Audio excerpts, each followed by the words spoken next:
Hey Charlie, so for the one that you're looking at, we're doing a process called completing the square.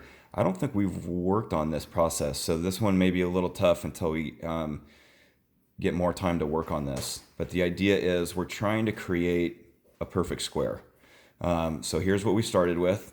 So the first thing we're going to do is isolate the first two terms. So all I did was put parentheses around the first two terms.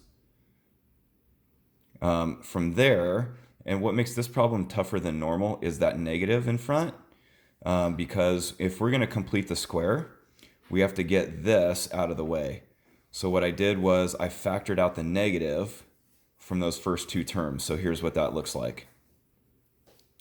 Now I need to figure out what goes here in order to create the perfect square. And there's a little formula that looks like this that we use to complete the square. So I'm going to take my b value, which is -6, and put that right here.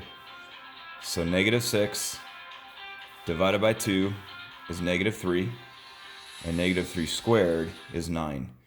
So that tells me I need to put a +9 right here in order to complete the square.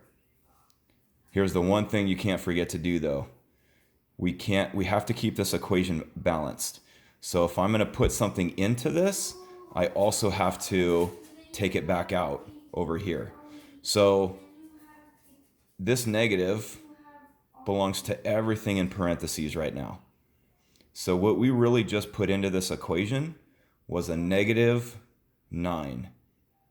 So to balance this thing out, if I'm going to put in that -9, to balance it out, I also have to put in +9 to keep it balanced.